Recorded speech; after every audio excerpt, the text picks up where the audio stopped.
SG Consultancy Services. Study MBBS in Russia, Philippines, Uzbekistan.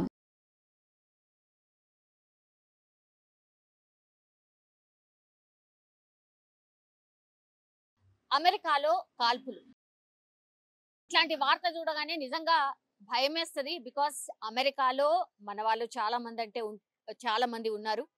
And ఇంకోటి ఏంటంటే ఈ మధ్య కాలంలో అమెరికాకి సంబంధించిన వార్తలలో మన తెలుగు రాష్ట్రాల వాళ్ళు కావచ్చు, లేదంటే ఇండియాకి సంబంధించిన వ్యక్తులు వెరీ ఫ్రీక్వెంట్ గా చనిపోతున్నారు.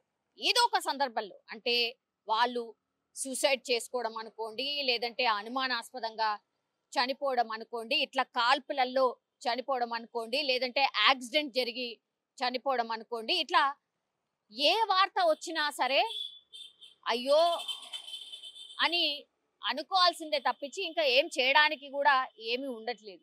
అట్లనే ఇప్పుడు సౌత్ కరోలినా దగ్గర ఏదంటే లిటిల్ రివర్ ప్రాంగణంలో ఒక్కసారిగా దుండగుడు కాల్పులకు తెగబడిండు. ఎవరుంటే వాళ్ళు, ఎవరు కనిపిస్తే వాళ్ళ మీద కాల్పులు చేయడం స్టార్ట్ చేసినటువంటి పరిస్థితి. ఒకేసారి అసలు అనుకోనటువంటి సంఘటన అన్నమాట. ఇప్పుడు అది ఆ రివర్ అంటే ఒక బీచ్ లాగా ఉంటది కాబట్టి అక్కడ ఎంజాయ్ చేయడానికని చాలా మంది వెళ్తూ ఉంటారు. సో అట్లా ప్రశాంతంగా గడుపుదాము అనుకున్న వాళ్ళ మీదకి కాల్పులు జరపడంతో ఒక్కసారిగా అసలు ఏం జరిగిందో ఏంటో అర్థమయ్యే లోపలనే 11 మందికి ఈ కాల్పుల్లో గాయాలు కావడం, ఆ తర్వాత కాల్పుల మూతతోని దద్దరిల్లడం, ఆ ప్రాంతమంతా హాహాకారాలు, అరుపులు, అటు ఇటు పరుగులు, ఇవన్నీ చూసిన వాళ్ళు కూడా ఒక రకంగా ఈ మధ్య కాలంలో ఉన్న సిచ్యువేషన్స్ మనకు తెలుసు కదా. ఈ ఉగ్రవాదులని, కాల్పులని, ఇట్లాంటి సంఘటనలు కూడా జరుగుతున్నాయి. ఇంకోటి ఏంటంటే అమెరికాలో మనకు తెలుసు కదా, గన్ కల్చర్ కూడా చాలా ఎక్కువగా ఉంటుంది. అమాయకులైనటువంటి వాళ్ళని కూడా కాల్చినటువంటి సందర్భాలు ఉన్నాయి. మన వాళ్ళు చాలా మంది ప్రాణాలు కోల్పోయిన సందర్భాలు కూడా చాలానే ఉన్నాయి. సో ఇట్లాంటి పరిస్థితుల్లో ఒక్కసారిగా ఈ కాల్పులు జరిగేసరికి ఎన్నో అనుమానాలు, అసలు ఎందుకు జరుపుతున్నారు ఏందో తెలియనటువంటి పరిస్థితి. ఇక ఒక్కసారిగా కాల్పులు జరిపేసరికి ఎంతమందికి గాయాలైనాయి అంటే, గాయాల పాలైన వాళ్ళ సంఖ్యనైతే ఇప్పటి వరకు మనకు అధికారికంగా తెలియదు. కానీ ఈ కాల్పుల వల్ల, ఈ బుల్లెట్స్ తాకడం వల్ల ఆసుపత్రి పాలైనటువంటి వాళ్ళ సంఖ్య మాత్రం 11కు చేరింది. సో వెంటనే అంబులెన్స్ మోతలతోని పూర్తిగా ప్రాంగణం అంతా దద్దరిల్లిపోయింది. ఇంకోవైపేమో పోలీసులు అందరూ కూడా ఆ స్పాట్ కి చేరుకున్నటువంటి పరిస్థితి. అయితే ఈ దుండగుడు అసలు ఎందుకు కాల్పులు జరిపాడు ఏంటి అనేది తెలుసుకునే ప్రయత్నం అయితే పోలీసులు ఒకవైపు చేస్తూ ఉంటే, ఇంకోవైపు ఏమో క్షతగాత్రులను పూర్తిగా దగ్గరలో ఉన్నటువంటి హాస్పిటల్ కి తరలించి వాళ్ళని ట్రీట్మెంట్ చేసే ప్రయత్నం చేయడం, అలాగే అత్యంత దగ్గరగా కాల్పులు ఎవరైతే కాల్పుల వల్ల దెబ్బతిన్నారో వాళ్ళని అంటే క్రిటికల్ కండిషన్ లో ఉన్న వాళ్ళని హుటాహుటిన హాస్పిటల్ కి తరలించి వాళ్లకు ట్రీట్మెంట్ ఇవ్వడం, ఇవంతా కూడా ఇంకోవైపు జరిగినటువంటి సిచ్యువేషన్.